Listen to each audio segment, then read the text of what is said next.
And welcome everybody to the Daily Space Weather. I'm your host Dan, aka smAsho. Today we're going to be talking about Sunspot 2768, which is rising into view. We're going to talk about new merch, and we're going to talk about mainstream hack frauds. First, let's look at the sun. Yeah, the closest star to Earth, it's kind of important. It's the Rosetta Stone of all of cosmology. Here it is in 94 angstroms from the SDO. It's a 48-hour video. You see that active region rising up there in the northeast is definitely a sunspot. We already see umbra. We'll get to it by the end of the video, but there's lots of stuff to talk about in the meantime, so let's get moving. Here are the magnetic fields. Whoa, what was up with that? Here are the magnetic fields. And so far I only see one umbra associated with that rising sunspot 2768. Hence it looks like an alpha class sunspot. Here's the fade between 304 angstroms and 171. And there are some large filaments there south of that coronal hole, in between the sunspot and the equator. Let me break out Epic Pen. I forgot to bring out Epic Pen today, folks. It's the risk that you take when you stream live. You never know what could happen. And just let that load for 1 minute here. I apologize. All right. So we got some large filaments right here south of that sunspot 2768, and I would bet the farm that that one will be named. Let's take a look at sunspot 2767. And a great view of that there, as well as the south coronal hole area, the south solar polar field region, the coronal hole that endures. And next, let's take a look at the fields for sunspot 2768. And there you can see there is some field complexity there. And if we see a second umbra, perhaps trailing that leading umbra, we'll have an instant beta class sunspot. So it may not be risen high enough yet to be able to see both umbrae if there are more than one. So far we only really see one, and perhaps by the end of the video we'll see more than one. Here's the same region in 171 angstroms. A great view of that, and you can see some of the three-dimensionality of the way those what people call magnetic flux ropes. And there are electrons in there, and it's a bit of a mystery to a lot of astronomers, like mainstream ones, where those come from. We'll get to it in a minute. So again, lots of stuff to cover today. I think it should be an exciting daily space weather video.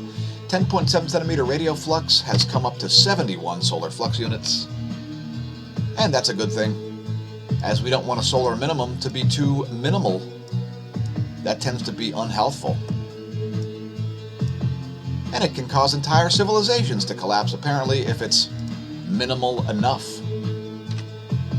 KP index is currently at 1. And we see a subsiding solar wind. The X-ray flux is currently fairly flatlined here. Don't be surprised to see some flaring, especially as that rather large sunspot rises. It's like 2 Earths in diameter in terms of the umbra. And we don't see any proton events here. No surprises there. Let's take a look at the real-time solar wind. And we see that solar wind subsiding here, having reached a peak of about 430 kilometers a second, now down to 370 or so kilometers per second for solar wind speed. Solar wind density around 5 protons per cubic centimeter. And by the way, this looks like a minor coronal mass ejection strike right here. You can see the temperature, the velocity, and the density all change at once. That's what happens when a little bit of ejecta strikes the magnetosphere. Otherwise, fairly uneventful. And let's look at 4 hours of data about geospace. Yes, it's the Space Weather Modeling Framework, part of University of Michigan Geospace Model V1.5. And we see the majority of the magnetohydrodynamic pressure taking place in the magnetotail region. The sun would be off to your left in these images, and you're looking at the equatorial plane, and the planet shifted 90 degrees to the meridional plane. Next, we'll look at ground magnetic perturbations. And we shouldn't see anything too extravagant happening here, although we are living through a polar excursion with the South Pole and the Southern Indian Ocean. And we've got two north geomagnetic poles, folks, one in northern Canada and one in Siberia, making the net pole someplace east of Greenland. Anyway, there's 4 hours of ground magnetic perturbations, nothing to write home about there. And we've graduated to another edition of the Smashlights, where I will just talk about whatever I want, no matter how interesting or boring you may find it. Researchers offer unprecedented look into central engine powering solar flare. And what is it? What is it? I'll tell you what it is. It's a bottle of electrons, as they call it, a bottle of electrons, which they don't know where they come from. Now I know where they come from, and our regular viewers probably know also. We won't get into it in depth in today's Daily Space Weather, as this is a cosmology segment waiting to happen.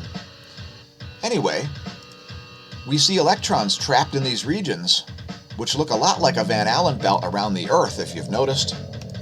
And it gives us great insight into how the interior of the sun is structured. Why? Because it's made of condensed matter. Prove me wrong. Go ahead, leave a comment. Prove me wrong. I dare you. Anyway, we use radio telescopes to get very detailed images of how different portions are moving around, and that's what gives us an idea of where the potential field force lines are located. So this Owens Valley Solar Array, part of the New Jersey Institute of Technology, I would like to actually visit that if I was willing to set foot in New Jersey, which, by the way, I'm not. Anyway, that was a very large coronal mass ejection sparked by a large solar flare. And that one took place... When did that one happen? Anyway, it was an X8.2 size solar flare. You can look it up based on that if you really want to. The second largest solar flare to have occurred in cycle 24.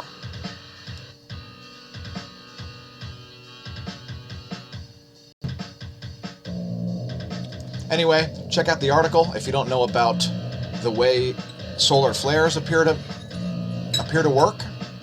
This gives us some ideas into the mechanism, although you'll notice in the article that the astronomers do not know where all those electrons come from, because the fusion dynamo core model of stars doesn't support that level of electron flux. And let's move on to talk about Earth's geomagnetism. Earth's geomagnetism. Here's a hint. It's generated from the exact same thing as the sun's. It's condensed matter. Yeah, it's condensed matter. Once you get matter down to millions of atmospheres of pressure, folks, the properties completely change. They turn black. They become superconducting, superionized states. They give up electrons, and that's how it works, folks. Anyway, it turns out that there's new evidence from Curtin University-led research suggesting that the Earth's first continents were not formed by subduction in a modern-like plate tectonics environment as previously thought, but instead have been created by an entirely different process. Let that one sink in. Yeah, when I keep saying over and over again that all of physics is essentially being rewritten, especially cosmology, astronomy, and geophysics, well, again, prove me wrong in the comments if you like. And by the way, if you're viewing live or if you're viewing Memorex, leave us a comment anyway. Now let's talk about smAsho.org and smAsho.com. You might see that they look a little bit weird right now. And so if you type in smAsho.org, this is what you'll see. And it's just because we are in the process of making some major changes here. So don't be disappointed if you see some nonsensical looking stuff there. Smash staff will be working on it today. And let's talk about smAsho.com/forum. That's not going to be changing very much, if at all, as there's no reason to change that around. So please check it out if you haven't. And we're up to, let's see, 1,331 users now. Good times. We've got forums about cosmology, Earth and geophysics, general science, one dedicated strictly to the sun. And thanks for recently updating that at Monotep. Thanks for posting about coffee, Nabo J. And we don't know where Amy Vesley is with the movie recommendations, but we're waiting and waiting for her to make a login and put up movie recommendations. Now, Amy's somebody that I've known since, I think, middle school age, around 6th grade or so, and she seems to be having some technical difficulties. Look us up on Facebook if you haven't seen Amy's exploits. And the last movie recommendation we put up was actually Hush Hush Sweet Charlotte, celebrating the life of Olivia de Havilland, who passed away on Sunday, sadly. Now, we are streaming live to Twitch. It's twitch.tv/smAsho. If you haven't checked us out there, well, you'll see the content live. And we are also we're also on YouTube, youtube.com/smAsho. Please take a moment to press like and subscribe over on YouTube. Visit our links. Visit the description below the video and visit our links to help support the channel. We're also on BitChute, and we're now at 200 subscribers, so congratulations everybody over there. Thanks to our newest subscribers. We'll have to do an exclusive on BitChute just for that reason. Let's talk about patrons. Patrons are the real source of funding for the content, and we've raised our membership levels to 9 different levels now, so anywhere between $1 and $15 a month, mainly in $1 increments, are now available for your convenience. Thanks to our patrons, the real source of funding for the content, as Google AdSense tries its best through algorithmic nonsense to pay us absolutely nothing. If you've noticed, we can't seem to get to 1,700 subscribers, and we're not sure that we care, because being associated with Google could become a liability, let's just say. Anyway, credit crawl coming soon with our patrons. We're also on Subscribestar. Again, please consider supporting the channel, because there's a lot of stuff for us to do, and we need lots more funding, in order to accomplish any of it. So it'll all be coming back your way through additional content once we get to a full-time status of doing basically this. Have you been hearing what former NCAA linebacker Dr. Rachel Levine, the physician general of Pennsylvania, has been flapping Dr. Levine's lips about? No, I'm not using pronouns. Anyway, I couldn't imagine Tom Wolfe and Rachel Levine and Andrew Cuomo and other Democrat governors to be playing politics with a pandemic, could you? Let's talk about other things I put up on Instagram. If you don't follow me there, it's instagram.com/smAsho.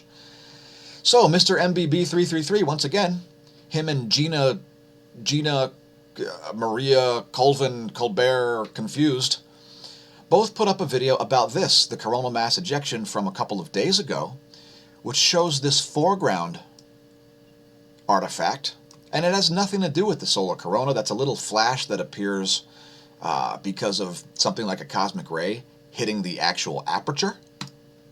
And then they put up videos, and they make thousands of dollars per month talking about complete nonsense. So, to Mr. MBB333, that's a foreground event, not part of the corona. Enjoy the thousands of dollars you earn from this nonsense. I'm sure the fates will favor such phonies. You know, karma's a bitch, and some people have really got some karma payoffs coming for them. Let's talk about Nibiru. Planet X has nothing to do with gravity. It's a tired and silly subject, and would have been seen if it existed. Backyard astronomers discover little tiny asteroids all the time. How? Occultation, which is when an object moves between your focal point and you. A planet just floating around, even if it was completely dark and absorbed all light like a soot-coated black body, would have been seen again and again. It would be obvious, but it's not, because it's not there. Coronal mass ejections affect people in many ways, not the least of which would be power failures. People with sensitive conditions and bad electrolyte balance are subject to space energy, especially subject to space energy. I mean, it's getting weirder and weirder as it becomes apparent that a single star can suddenly affect the weather here on Earth. Sounds like astrology, but it's as serious as a heart attack. The pole shift, the geomagnetism, and in general, science is coming into focus. So again, welcome to the Neo-Renaissance. 2020 has become a real year of clarity. The Earth has no liquid iron outer core, nor a solid iron core. That's archaic nonsense, like the sun containing a fusion dynamo. I think I know what generates geomagnetism, but talk about a tiny minority of people who get it. Condensed matter explains all of it. Gaseous plasmas cannot propagate a stable magnetic field. Deal with it. The universe is not electric, and neither are stars fundamentally. Do a web search for superionized water or for liquid metallic hydrogen, and you'll realize why cosmology is about to get a major rewrite. Let's talk about Mark, who famously learned how to drink how to drink water, as I'm drinking coffee, and I'm totally amped about this story. Facebook employees are voting with their feet by quitting their jobs. So shout out to those Facebook employees. Well done. Well done. Some are leaving because they're not happy with what Mark is saying. Now, what Mark is saying, I have no idea, because I don't listen to Mark, because I think Mark's got his head so deep through his you-know-what that he views the world through an esophageal periscope, if you know what I mean. Let's talk about Reuters. Now, Reuters fancies themselves as a financial publication. However, it is a complete propaganda site. Check this out. They like to put up graphics, right? Here's how systematic racism, and I should put that in quotes. It's, quote, systematic racism, right? Here's how it plays out in Black Lives. So let's see. Birth rates. I guess the government causes birth rates to be different. Disparities between the basics of life. Food insecurity must be the government's fault, even though they provide food stamps and other welfare. Educational attainment, even though the government makes it easier. I don't know how this is systemic racism, folks. Student loans. Oh my gosh, the government extends student loans. Must be systemic racism. How about worse health? That must be the government. The government must be making black people less healthy than white people because reasons. Now, they get longer federal sentences. Could it be because of prior convictions? I don't know. Voting access. Oh, yeah, the government is trying to prevent people of color from voting. Apparently, that's a thing that a lot of people on the left side of the aisle believe. Net worth. Must be the government lowering people's net worths as if that's a thing. Anyway, I just wanted to cite Reuters as being pathetic purveyor of propaganda. Let's talk about COVID. Oh my God, I'm so scared for you. Take that, you cheap Chinese plastic virus. You're made of China. By the way, I've been saying China's a paper tiger since they locked down Wuhan in, what was it, January, February? Paper tiger, not scary, not going to attack the U.S., and not going to economically decouple with the U.S. Bill Whittle agrees with me, and he was saying stuff that sounded practically verbatim to stuff that I've been saying for 5 months. Let's talk about the failures of the U.S.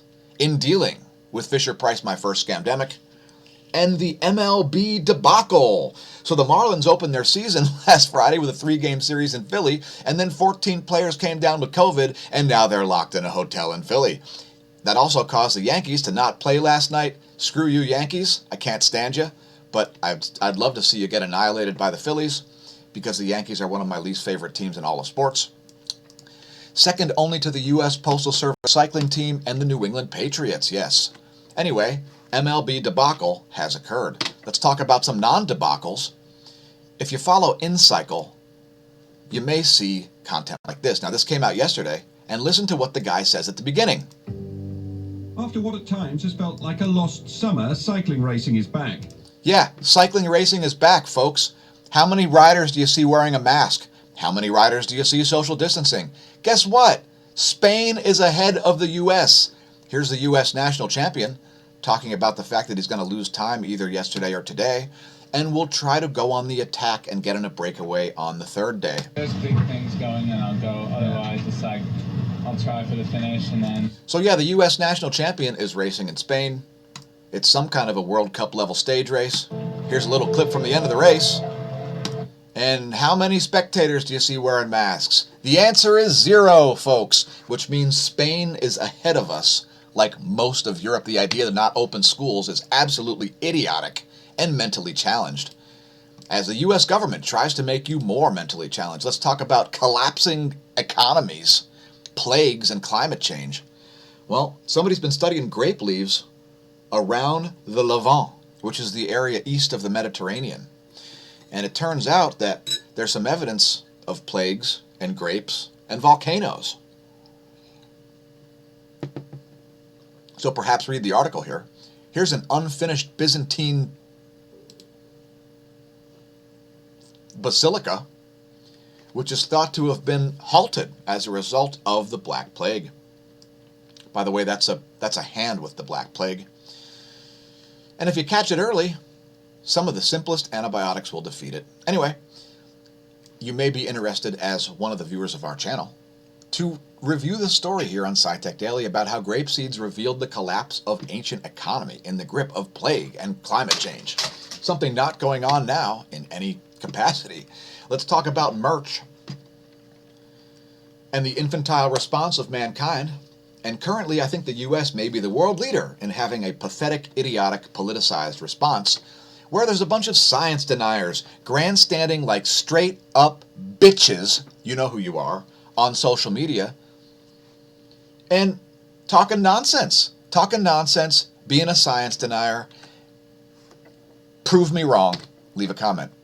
There's new merch. It's just been put in the store today. It's teespring.com/stores/smash-store-5. There's links below the video to it. So this is the latest shirt that we've made. I've survived a global pandemic so far. And by the way, smashamash.org will help you do so. Here's the storefront. Again, it's teespring.com/stores/smash-store-5. So we've got Smasher Price My First Pandemic t-shirt, color version, leggings, which come in 3 colors, by the way. And now we've got the I Survived a Global Pandemic so far. And I may have to get a set of these, or maybe these, I don't know. So yeah, buy some merch and help to support us that way. Also, if you'd like to share any breaking news with us, or a story that we haven't picked up, or if you just want to send me hate mail or whatever, or if you want to send images, we may feature those on the channel also. It's country code +1, area code 610-936-9799 for the SmAsho VoIP line. Country code 1, area code 610-936-9799. And thanks again for tuning into another episode of the Smash Lights. And now it's time to vanish and go back to some more content. Next, we're looking at some more GOES measurements here. It's the GOES magnetometer. And it's kind of all over the place, and we are going to continue to snap back and forth between the south and north polarity current sheets, especially as that large sunspot rises in the northeast. It could make us snap back into the South Pole at any moment, and keep in mind the magnetic environment can change with basically zero warning. Here's the data from the Gong 2. So now we're looking at, as if you're looking at the sun from above, you can see stereo A out here on the left, stereo B out here on the right, and you can see some suspended plasma out here associated with that sunspot. That's the plasma plume visible in 304 angstroms south of that sunspot 2768. Here's the line of sight field plot, and you're going to see this B field get pulled back up in this direction. You can see it get pulled down.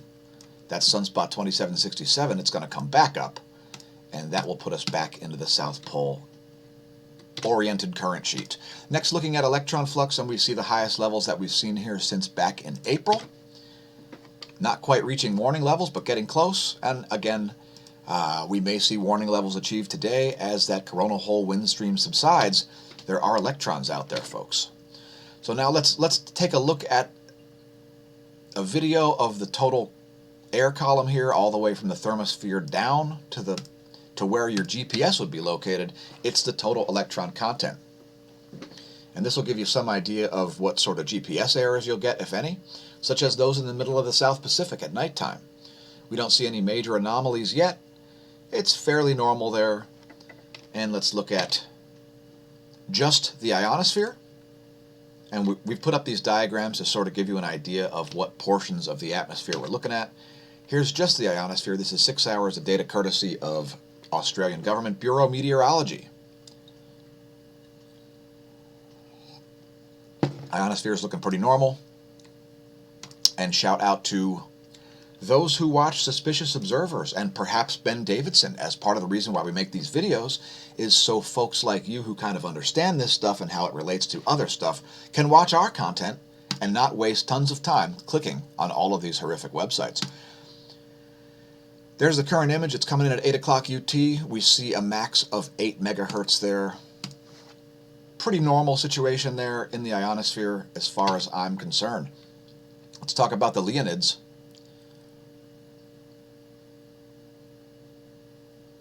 I'm sorry, not the Leonids, the Eta Aquarids. All right, I don't know what the hell I'm talking about. Anyway, there's a meteor shower, whatever one it is. I'm not a huge meteor shower kind of a guy, as I don't think it has anything to do with the cosmology. So all of you who are mad about what I've just said, prove me wrong in the comments. And let's take a look at the solar system. Here's where things are now. Here's where things will be in a week. And we still have every single planet on one side of the sun. As Mercury swings around to prevent that situation from continuing, it looks like full moon will be on the 8th of August. And now we're on in-the-sky.org looking at stars. And again, if you're up before dawn, not before doom. If you're up before your doom and before dawn, you may see Venus and Mercury rising before the sun, as well as Mars, Saturn, and Jupiter all up there. We've got some relaxation of the weather warnings here. Still got some heat advisories along the East Coast, as well as some excessive heat watches. And fortunately, Hawaii was mostly missed by that hurricane. Let's talk volcanoes. Karimsky's back on the list. Part of the Kamchatka Peninsula, it's exploding, and it's producing an 11,000-foot plume of ash. Abiko, flight level 100 there. Nishinoshima, flight level 080. Semaru exploding, 14,000-foot ash plume there. Dakono exploding, flight level 070. Popocatépetl exploding, 22,000-foot ash plume there. Fuego, we haven't detected any volcanic ash in satellite. Please do not attempt to pole vault the caldera anyway. Revenador's exploding, flight level 140, and Sabancaya exploding, flight level 250. Please do not attempt to fly a wingsuit or a hang glider over the Peruvian caldera. Next, looking at 24 hours of earthquakes, and you may see some changes in the USGS website. I don't care.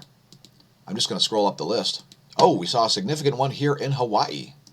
Let's check it out, as that's the first 4+ magnitude, and it happened out in the ocean.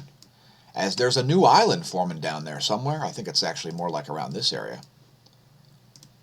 But in any case, largest quake in Hawaii for a while. Let's get back to the list. And it looks like the largest of the past 24 may have been this 5.8 at the Philippines.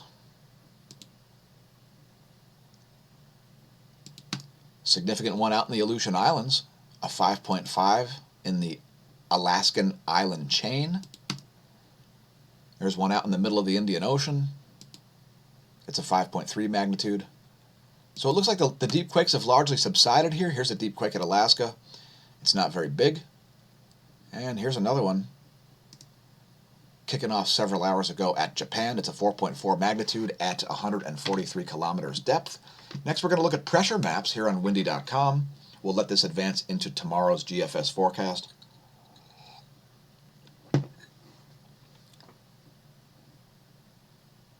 And there's where things should be at noon tomorrow.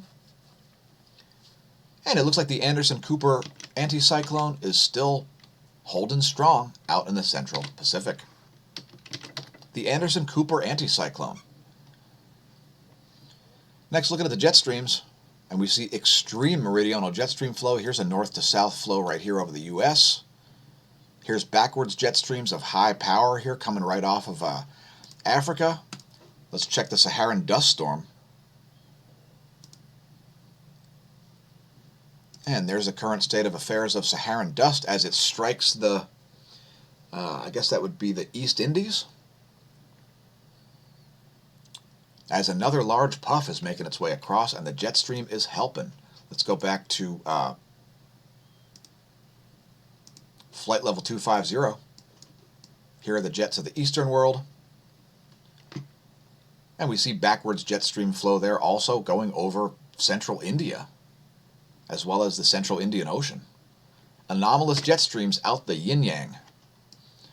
Next, looking at water vapor maps for Europe and Africa. Water vapor maps for the Far East and Oceania, and we always show you the dates, just so you know that the data you're looking at is legit. I think I'll re-return.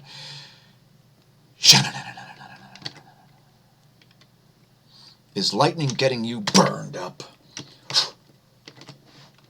Well, if it is, check out lightningmaps.org.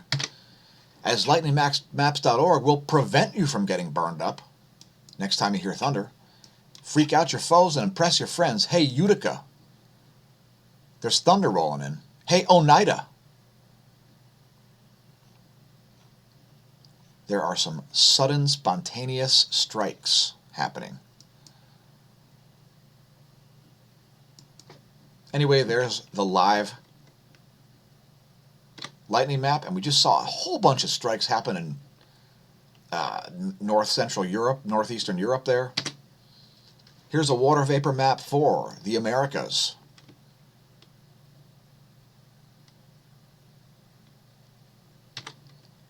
Here's a U.S. Doppler radar map. And we see this long string of rain all the way. It's 4,000 miles long or something like that, folks. And we've got some thunderstorms there over Erie, Pennsylvania, it looks like. Nothing too exciting. Here's what's going on in the cloud layer. Here's what's going on in the water vapor. And let's take a look at this area here over northwestern Louisiana, as we've got air blowing the wrong direction. And this could spark some storms that are very deceptive, folks. Keep an eye on the water vapor map if your Doppler radar looks weird, because you may see some storms going the absolute wrong direction. We're getting a strong counterclockwise rotation here, indicating a powerful low pressure. So despite all that dry air, it's moistening up quick. It's creating a suction, and I would call it an atmospheric river, but it's more like an atmospheric creek going right past this atmospheric pond. And let's move on to thank our viewers, the Smash team. Thanks for tuning into the Smash stream. Whether you viewed live or you viewed Memorex, we greatly appreciate your patronage. And now allow me to vanish once again. And remind you to keep your head and arms inside the Smash plane at all times. Let's take a look at the latest. And here's the latest image in ultra high res of Sunspot 2768. We only see one umbra, so far that is alpha class. The fields are quite complex, and so you see some size associated with that. There could be an umbra back there. It could be not fully it could be not risen. It could have not risen high enough yet to be able to see that. Not fully sure on that one. So that's something to keep an eye on throughout the day. And when I say eye on, oh well, the pun is entirely intentional, darling, I assure you. Here's the last solar images we'll show you today. It's 131 angstroms. It's 48 hours worth of data, courtesy of the SDO, the Solar Dynamics Observatory, which lives at Lagrange point 1, by the way, in between the Earth and the Sun. Anyway, thanks for tuning in. Welcome to the Neo Renaissance. Visit the links below the video. Buy yourself some smAsho clothing apparel. May that solar wind be at your back, and may that covidiocy be absent from your nation.